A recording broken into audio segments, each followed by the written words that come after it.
Hello, Hardies all over the world. Good morning, good afternoon, good evening. It is so exciting to have you joining us today for a live event celebrating the season 8 of When Calls the Heart. You know me, I'm Deidre Behar with Entertainment Tonight, and I'm so excited to be joined by a few of my favorite faces from Hope Valley. Please help me welcome a few of the stars of When Calls the Heart, Aaron Krakow, Chris McNally, and Kevin McGarry. Hi, you guys. Hi, Deidre. How we doing, guys? How you feeling?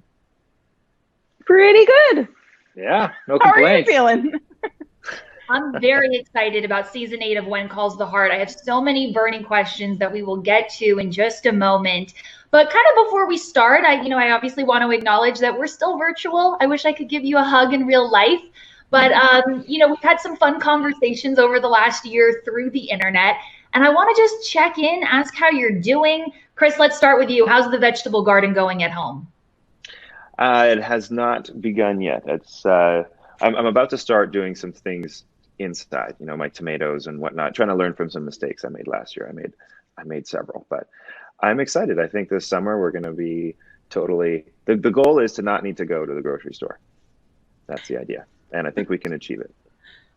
All right. Farm to table in the McNally household. I love that. Correct. Aaron, how are you doing? Are you still working on that karaoke song? So, working on the karaoke song. This is a great question. No. Short answer, I think I failed. I am keeping an ear to the ground for songs that excite me, but no, I think I haven't really found it yet. I haven't found the right song. What's the holdup? Because fans are dying to get a little glimpse into whatever it may be. Is it karaoke you're working on? Are you baking brownies? We got to see you doing that last year. What have you been up to? I don't even know what I've been up to. I stopped with the baking because that was clearly a disaster, although an entertaining one. Well, wait a minute. That's not true. Actually, we baked a bit this season, didn't we? We baked some successful cinnamon buns. That's kind. They were successful. The cinnamon buns, it was a group effort. The chocolate chip cookies were subpar, though. Agreed? We can do better. They were a little on the salty side. I like salt a little too much. This was my fault. I think I did like salted butter, plus I added in the salt, plus we did Chris's signature sea salt flakes on top. It was a lot of salt. Can I ask, was this like a cast bonding activity, like a great When Calls the Heart bake-off? Chris and I lived very close together, and so a few of us got together to bake a few things. Yeah. Love that. Okay, we'll have to check back with you for that recipe. Maybe a little less salt, but we definitely want the cookie recipe. Great. And Kevin, what's going on with you? Have you been riding the motorcycle? No, it's like minus 20 degrees Celsius here. I've been working on it a little bit in the garage. You know what I've been doing actually is I've been purging a lot of stuff. I've been going through boxes of things that I've just collected over the years that I don't need anymore, and I'm just kind of minimalizing the clutter in my life. That's what I'm doing right now. Okay. What were you going through? Was it clothes, old baseball cards? What was it? Oh, just baggage. No, just emotional baggage. No, just like things that I've had, books and I don't know, just old clothes, trying to give them away and stuff. Just things that, I don't really need anymore. So yeah, It's a good time to do that right now. Yes, of course. Well, I'm happy to see that you're all happy and healthy, and of course here to celebrate season 8 of When Calls the Heart, which is premiering in just a few days. Kind of tell me how you guys are feeling right now and how excited you are for this moment. It's been a long time since we've been in Hope Valley, and so I don't know, I feel just as excited as the Hardys to get back there and share these stories with everyone. It was such a bright spot to be able to reconnect and reunite in Hope Valley. And get back to work together. I think it was really needed and appreciated. And so it'll be really fun to get to share all that with the viewers. Chris, how are you feeling? I'm excited. I'm excited because this happens every year where we film, we shoot the whole season, and so we've all experienced it, and then I forget about it, and then several months later, we're like, "Hey, you ready to start the season?" When we already did it. So I feel like I get a second chance I get to relive it for a second time, alongside the Hardys, and it's fun. So and I usually, I find that I forgot what we shot. So I'm like, oh, yeah, I forgot about that. Surprise myself. I get to, so I'm looking forward to it. That's great. You film it and then you kind of get to almost relive it like us, like as a fan watching it week by week on TV. Kevin, Exactly. how are you feeling about it? Yeah, I think the exact same as Chris. You go in there and you spend so much time kind of focusing on your storyline and what you're bringing to the show. So it's fun to watch and kind of see this entire world happen with all these characters that, I just, it's not that I was ignoring, but just that I, you gotta do your job. You can be honest, Kevin. Whoever's on this, Pascal. Yeah, but it'll be great to kind of, see all the other storylines. And just kind of, I'm excited to see how the fans are going to like season 8, because there's some really great storylines in it. Well, I have a funny feeling that they're going to be moved and it's going to be heartwarming and it's going to take us on a real roller coaster of an adventure. Before we get into it, I kind of just want to back up for a second.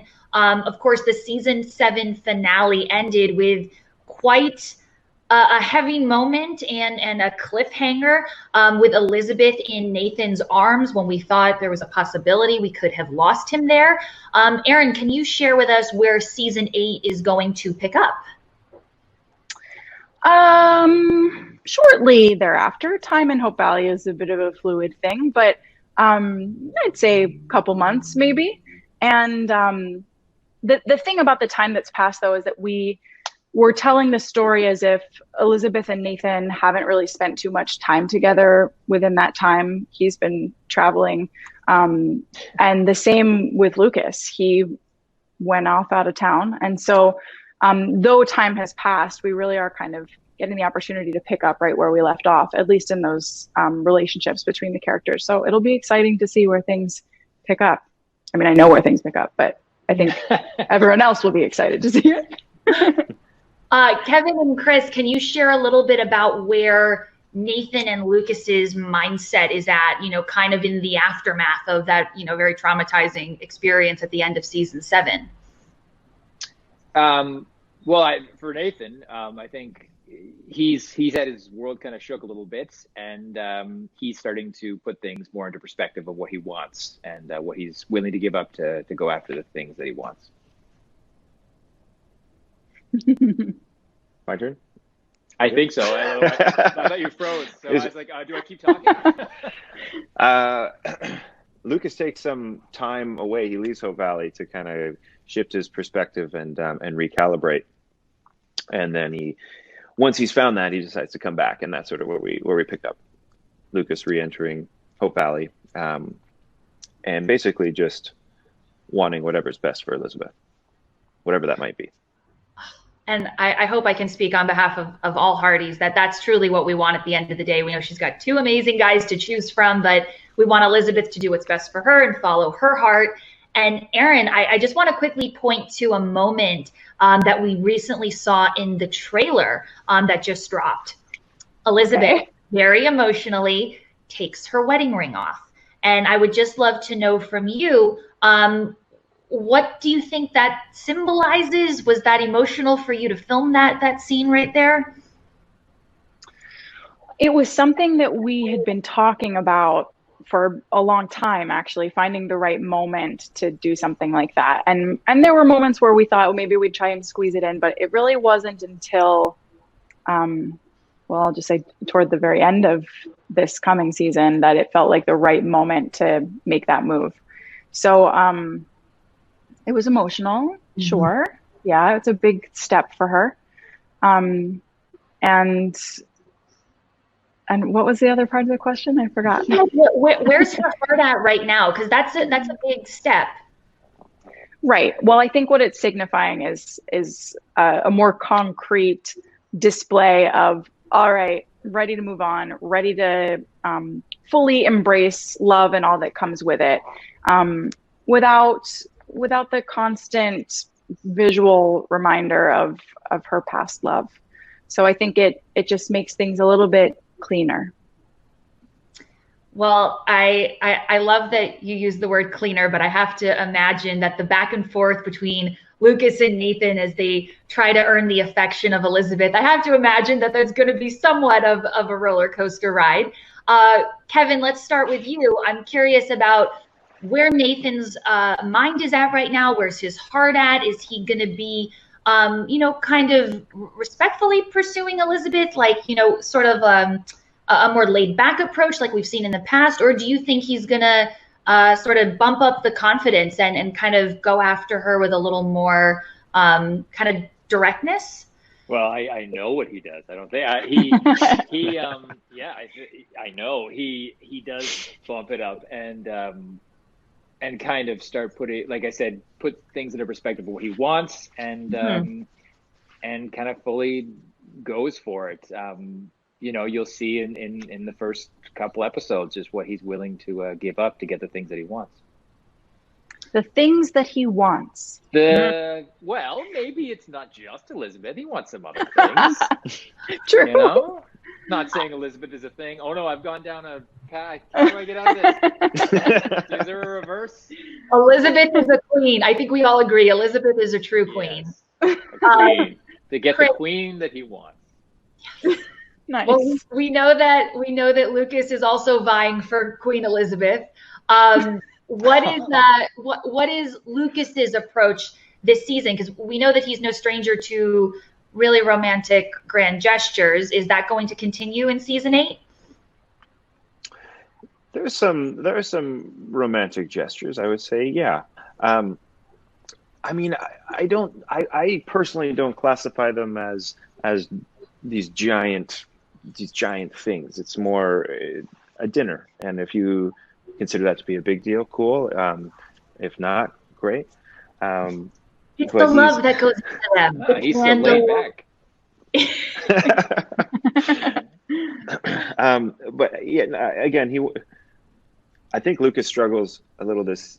Oh, actually, I don't know. I can't give away any spoilers.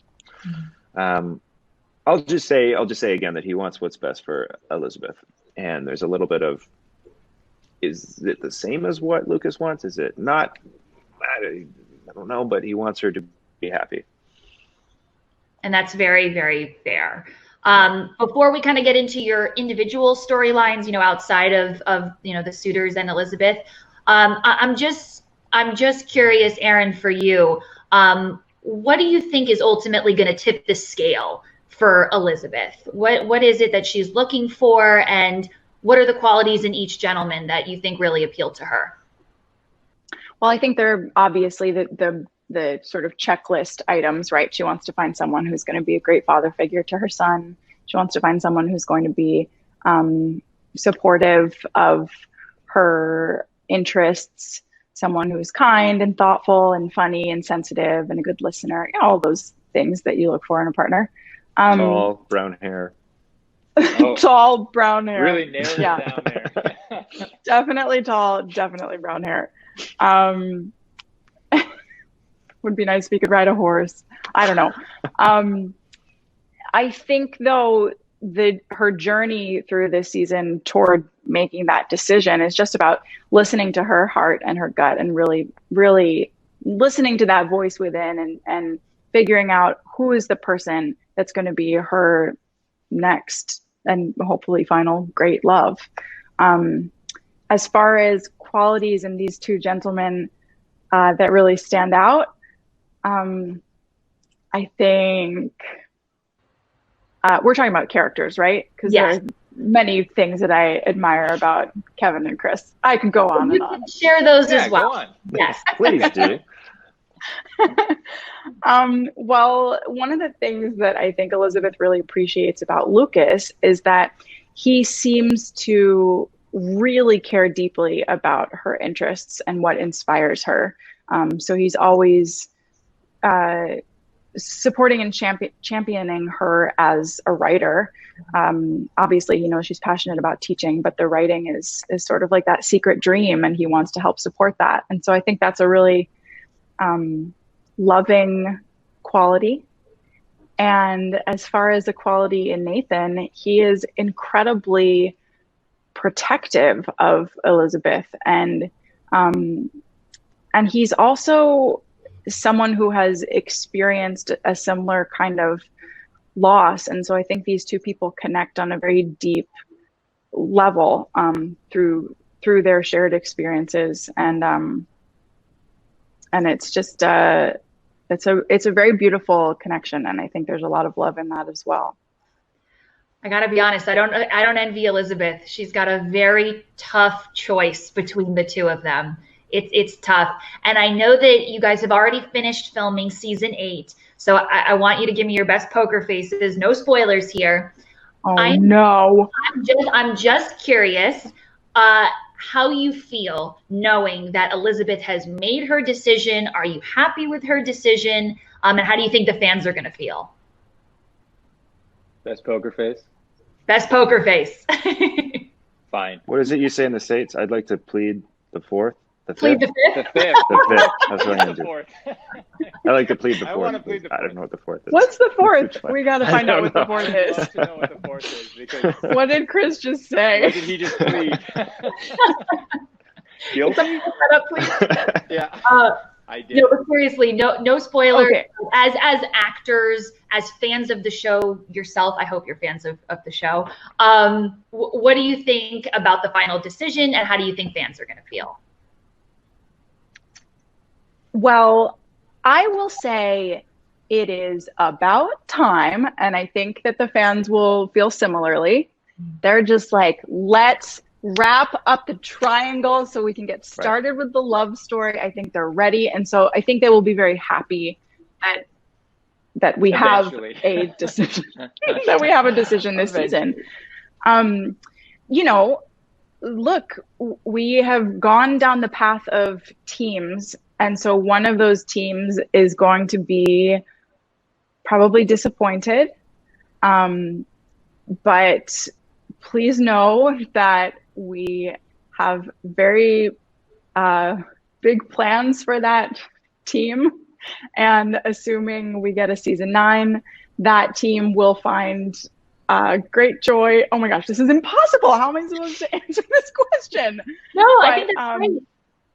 Yeah, I think the whole thing is handled with a lot of care and class and as much empathy as we could muster. And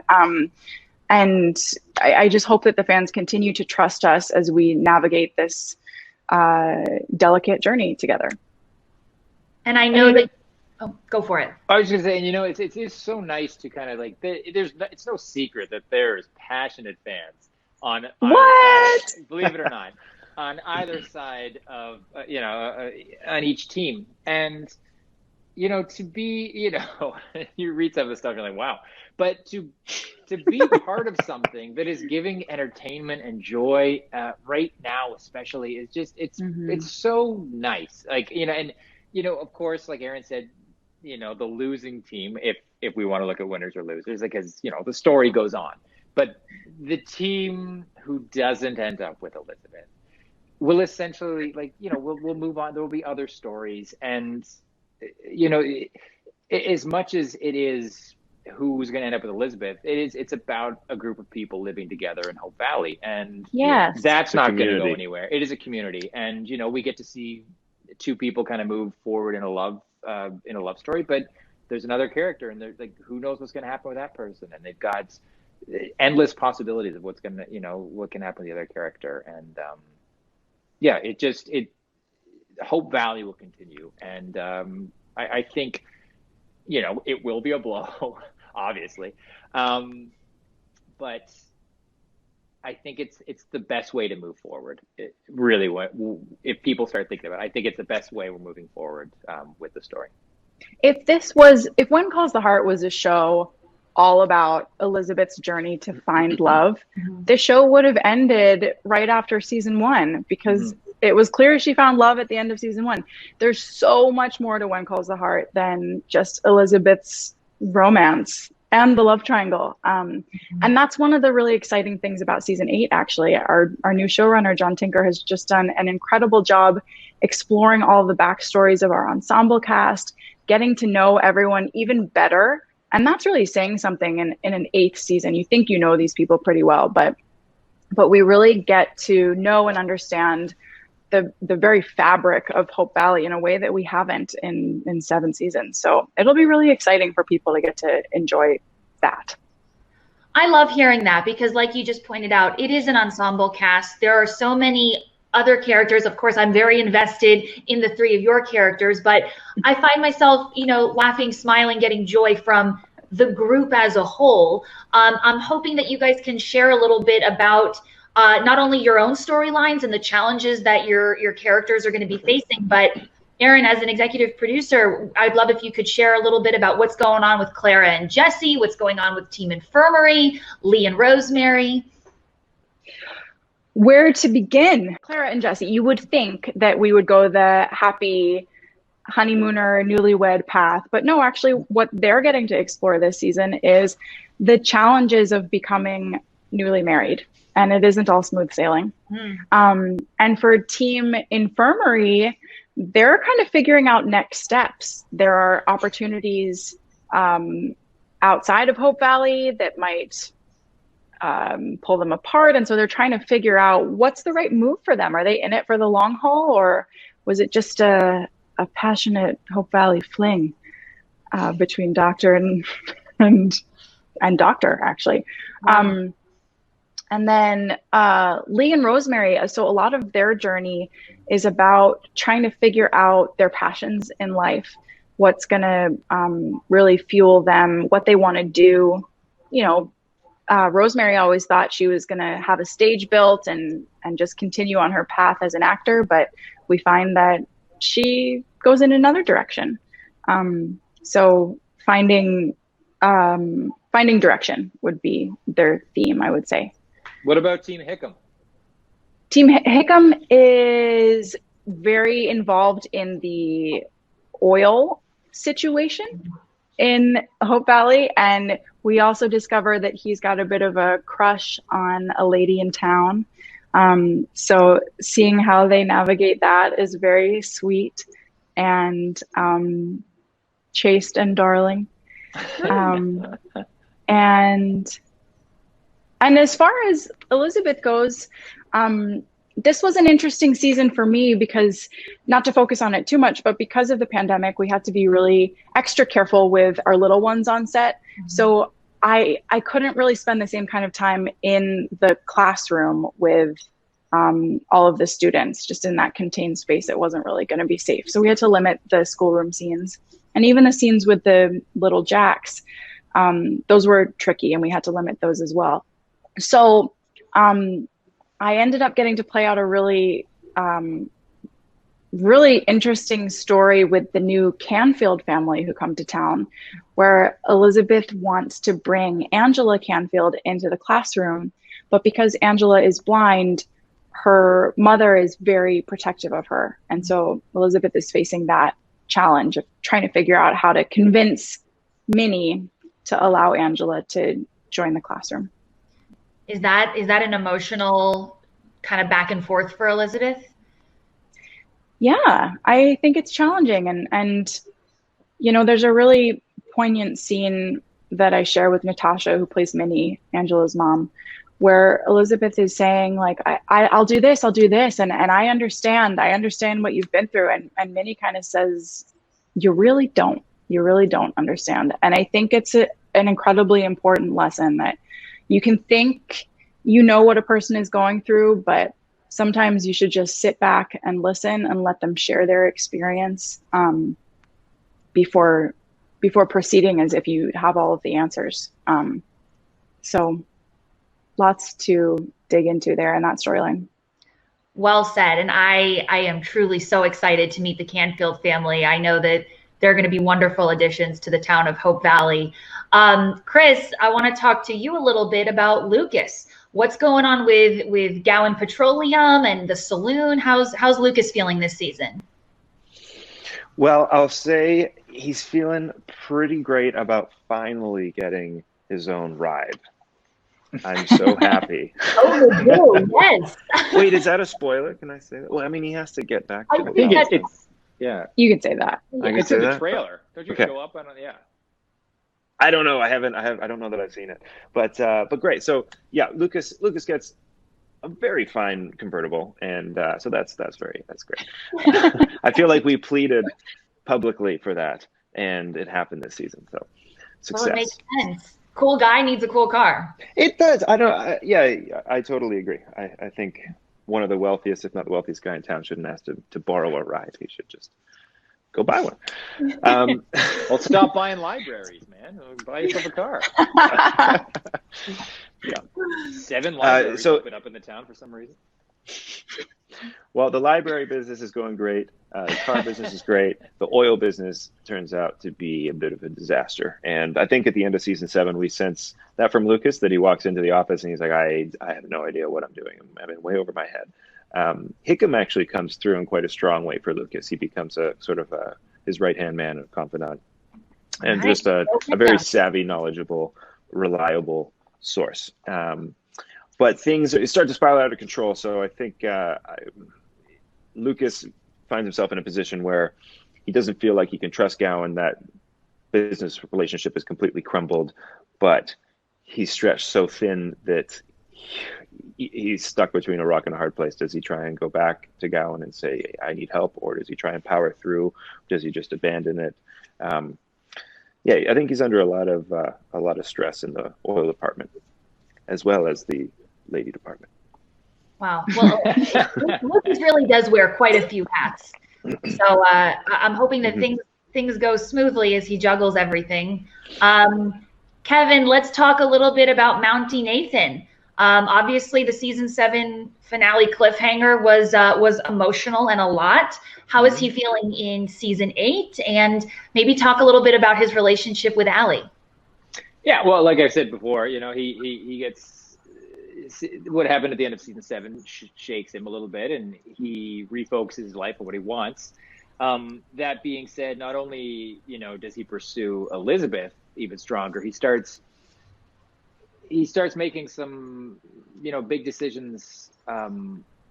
Without giving any spoilers, he starts making some big decisions what else he wants in his life, and relationships that he wants to really kind of secure and strengthen.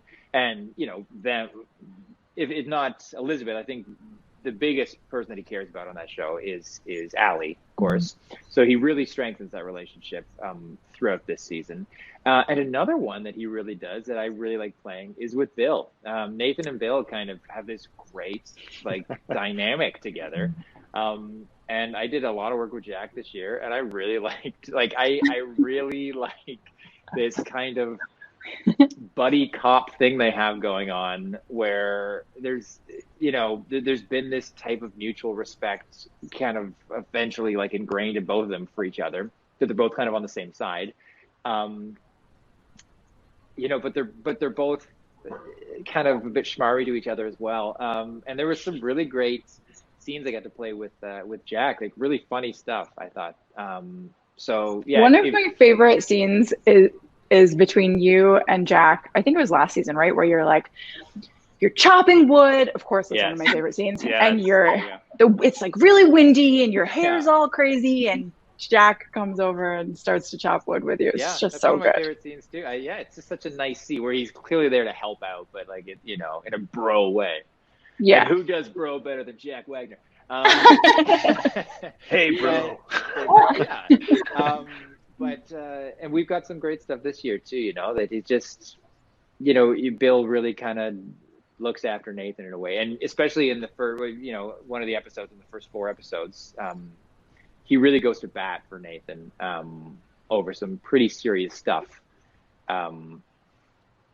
So if it's not Elizabeth that's on Nathan's mind, it's the other 2 big relationships are Allie and Bill. It's Jack Wagner. No, it's Bill and Allie. Well, maybe not in that order. no, maybe slightly different. Yeah. Well, just based off of those teases alone, I can already tell season 8 is perhaps going to be the best season yet of When Calls the Heart. And I want to congratulate the three of you on elevating the season from not just 10 episodes, but now we get 12. And I know that the anticipation is going to be building the entire way through. Something that When Calls the Heart does so magically is you always deliver a really powerful and really moving finale. So without spoiling anything, I would love to see your faces, your expressions when you read the season 8 finale script. What draft? Final draft. What we're going to see. Okay. All right. What was your reaction? You just want us to make faces at you? I'd love to see your face, your expression, and then I'd love to know your reaction. Was it surprising? Was it moving? Was it jaw-dropping?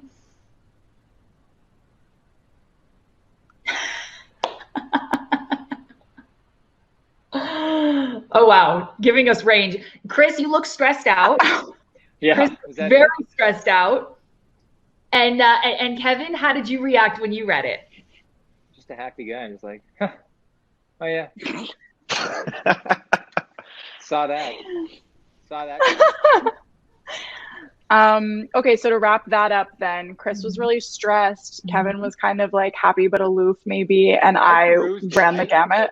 To be fair, I didn't find out until I showed up on the day to shoot it. I was like, oh, this is what we're doing? Yeah. Why don't I believe that? Yeah, you shouldn't. I just like to do things in the moment. I show up. And I'm like, okay. Kevin, those guys doesn't read the scripts. He doesn't prep anything. He just gets there and just somebody tell me what's rolls going to with it. I'll get there. Yeah. But on a more serious note, what are the emotions and what is the message that you hope the Hardys take away from season 8 and the conclusion of this love triangle that we've been so invested in for now a couple seasons? Who wants to go? Well, I would say in Hope Valley, we always aim for everyone to find happiness. That's the goal, happiness. So I think we can count on hopefully everyone having a happily ever after. And I hope we get a season 9 so we can explore these happily ever afters even more. How's that? That was great. Kevin, Chris, anything you want to add there? Yeah, well, I think that part of what John Tinker was trying to do in season 8 is create environments or situations within all the different families or dynamics in Hope Valley, or the couples in Hope Valley, that people authentically can relate to and are familiar with in their own life to some degree. So I think he was trying to bring the audience in that way, and I feel like he succeeded based on what I read. And I'm looking forward to watching the season. So I don't know if that's not necessarily the like an ending theme or anything, but just sort of a relatability that people can register with, if that makes sense. And then I agree, Aaron, with what you said about finding happiness at the end and maybe fighting for what's important to you. I think there's a lot of that this season. I love it. Kevin, anything to add? I don't know, like any good show, there's some things that end on a final note in season 8, but there's a lot of things that are left open. Clearly one of these teams has got an open story of what's going to happen to this person next. So there's lots of stories to be told if we go into season 9, both love stories and just characters in the town. So fingers crossed we get to tell more stories. Yes, all toes crossed. Before we get into a game that I want to play, I just want to ask about a funny moment that occurred last year. Kevin and Chris, you guys went on somewhat of like a cast fishing trip, which looked like a whole lot of fun. Yeah. Yes. And Kevin, you very famously wore your Team Lucas shirt for the occasion. Well, I needed something to get fish guts on. It was the only shirt that I was willing to. The truth comes out. Everyone's like, "Oh, that's so sweet. Oh, it's He's so nice. supporting What am I Team gonna wear Lucas." that Right. It's like, what's the worst shirt I have? Exactly. Wow. I did not think of it from that perspective. I truly thought that it was Kevin I thought it was you showing your support for Team Lucas. Of course it was. That was the name of the boat was Team Lucas that we went out on. Objectively, as Kevin, as Chris, not as your characters, if you were friends with Elizabeth in real life and she came to you and said, I've got this dilemma, I've got these two wonderful guys, what advice would you give her? Who would you tell her that she should choose? I've said it from day one. Drop the guys and go with Team Hickam. Day one. You've got this eligible bachelor just roaming around. Great sense of Hope humor. Valley for 7 years.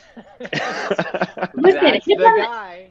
Hickam's a great guy, but he has not put in the work that Nathan and Lucas have. So Well, is there advice that you would give your good old pal Elizabeth as she's kind of narrowing down and making her final decision? what did you say earlier? I wouldn't want to be in her shoes.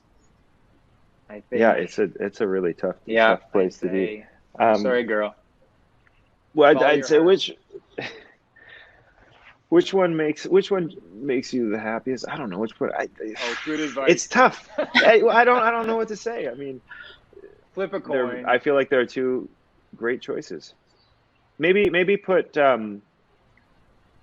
Allie and baby Jack in a room and see if they get along well for an extended period of time. Oh, that's a litmus test. That's interesting. Yeah. See if the sibling thing can work out, and if not, head over to the saloon and grab a pint. Okay. Okay, I won't push you guys any further on that. Thank you for being so wonderful and answering all those questions. And before we wrap up, I just want to ask you guys if you have a message that you want to send the Hardys, people all over the world who have either been invested in the show for years or perhaps over the last year they found it while they were at home and it brought them joy and comfort. Is there any message that you want to send your loyal fans? Erin, let's start with you. I would just say it is so gratifying to see how our show has resonated with people over the years. And I'm glad to hear that it's brought a lot of people comfort during the crazy 2020 that we had. And I'm just very, very grateful. It is a unique situation, very unique, to be a part of a show that has the kind of longevity that When Calls the Heart has. And as actors, job security is kind of a funny thing. So we're very lucky to be a part of a show that has kept us employed for this many years. Because I think certainly for the three of us, acting is something that isn't just a job. It's something that is very meaningful to us, brings us a lot of joy. And so getting to do the thing that we love every day is truly dependent on the Hardys, because they're the ones who are tuning in and keeping us on the air. So I guess, long story short, I would just say thank you so much to the Hardys, because without them, we wouldn't get to do what we love every day. Kevin, do you want to add on to that? Yeah, I mean, Erin said it's great. It's cliche to be like, if it wasn't for you, we wouldn't be here. But it's true. And I think like, especially for Chris and I, kind of coming on, this is our third season. We've joined the show 3 years. I think we should say thank you to the Hardys for kind of welcoming us and then being there with us, whether what team you're on or whatever it is. But just thank you for like letting us be part of this world and kind of accepting us. And I'm happy that we were able to give you a storyline that you guys were able to, continue on with the show after the big changes that happened. It's so nice to join something and allow these new stories and new voice to kind of come through Hope Valley. And thank you for kind of accepting it and giving us your support. Yeah. Chris? I agree with everything that's been said, and I'll add on that I want to say thank you, and I'm very appreciative that the Hardys fan base is, I would say, 99.9% positive in terms of feedback, reactions. I have friends who work on other shows, and some of them go through a real tough time because the amount of negative opinions and whatnot that they get on their social media, it affects them. But people think maybe not, because there's kind of this barrier, this technology is in the way and you're separated. But we see the things that are written and that are put out there, and everything is always just so happy and positive coming from the Hardys. So thank you for being such a warm, loving fan base, and thanks for keeping our show going. And thanks for, like Kevin said, allowing Kevin and I into this world and being so accepting of us, and looking forward to the next season. You two were hand-selected with great care, and we couldn't have made a better decision in welcoming both of you to When Calls. I think that you have made our show even better, and I also just really love and care about both of you personally, and I'm grateful to have you in my life. Aww. You Likewise. I love that you guys keep up with what the fans are doing and talking about and saying. I mean, do you see all the time and love that they put into these edits and these photos and the GIFs? Mm-hmm. Yeah, I've seen tons. I love GIFs. GIFs are my favorite. Man too. I do. I've seen a lot of like the videos to music in the last one. Some of them are like very emotional. You're like, wow, Yeah. nice There's choice on that One of song. them I thought was real. I was like, I didn't know they got the rights to that song, or Hallmark got the right. I'm like, oh, I was a fan of it. But it fit perfectly. It was amazing. Yeah. They're great. Yeah. I love that. All right, before we wrap up, I want to play a very quick rapid fire game with you three. I have appropriately titled it Ready to Date in Season 8. Of course, Elizabeth is becoming more and more comfortable with the idea of dating this season. I wanted to get your feedback on popular common date activities, okay? So just blurt out whatever comes to mind, whatever feels right in your heart. So first question, movie on the couch or movie in the theater? Couch. During a pandemic or no? I would say efficient, like pie in the sky, fish your wish. All right, couch. Homebodies. I actually am not a big fan of movies as a date, because you want to talk to the person, get to know the person. I don't want to sit next to them and watch a third thing. You know what I mean? I don't mind it. It gives you the something couch to talk about though once you leave, right? I picked the couch as well. Don't get me wrong. I mean, I feel like it's easier to communicate on a couch, though. Yeah. The theater, everyone's going to quiet. I like going to the theater. And I think you sit and you watch the movie, and then you leave, and it gives you something to talk about for an hour. Maybe you realize you've got something in common with this person, or you don't. I don't know. Anyways, right, I said couch though. It's so funny. Anyways, that's okay. I think in the last year, all of our mindset goes directly to couch. I'm excited to get back to the movie theaters when it is deemed safe. Dress to impress or keep it casual? Keep it casual. Oh, I was going to say dress to impress. Can I ask, how far along in the dating process are we for these questions? Is this like a first date, or are we talking about like 2 or 3 years in? I think a first date, just kind of, getting to know someone. Elizabeth is kind of just warm, even though she knows these guys, she's really kind of just warming up to the idea of. Is this about Elizabeth? No. This is just in honor. It's just in honor of Elizabeth. It's of course the answer. It's just Elizabeth and dating is the common theme that kind of blends it all together. Okay. Dress to impress. Dress to impress. Kevin, dress to impress. Aaron, casual. I just can't get past the sweatpant thing. It's like this and sweatpant with a hole in it, because it's all I wear now. So wow. If it brings you any sense of comfort, I'm right there with you. Yes. Okay. Pretty casual. Snow or sand? Sand. I would go sand eventually. I would go sand over snow. Eventually. I like the snow. I think there's great stuff you can do in the winter, but I would prefer the sand. Yeah. I might be snow. Yeah? Oh. Are you a skier? Yeah, maybe. Snowboarder? Yeah, snowboard. I ski too, actually, but I haven't in a few years. I might get some skis this year. Might get back into it. But currently snowboarding. Love it. Go out for a meal or make a meal at home? Go out for a meal. Go out for a meal. Chris, I want to go out for a meal. Okay. No. I'll go to my favorite restaurant. I thought you were definitely going to say make a meal at home. You've got all the ingredients in your backyard. Well, I love making meals at home, but I'm going back to the parameters of this is a first date. Yes. So Okay. let's go to a restaurant, dress up, not go to the movie theater. We can come back and watch a movie on the couch after. And then love it. Go to a concert or go out and do karaoke? Concert. I think concert. I'm not too. singing. Yeah.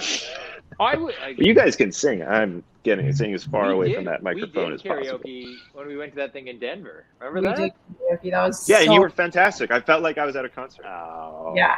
No. Can you share what you performed? Yeah, I have I don't video. remember. If you want to see it? Are I'll you a send video of it? Don't do that.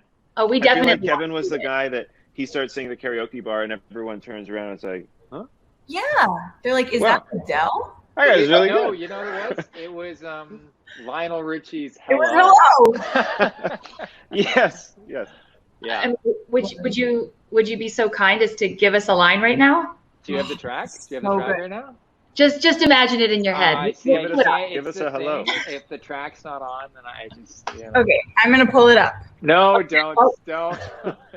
Okay, Aaron, you can send it to me and we'll include it in post because I think the No. Hardys would love to see.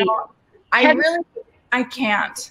I really can't because it's Had to we be there. protect each Had to be other. there.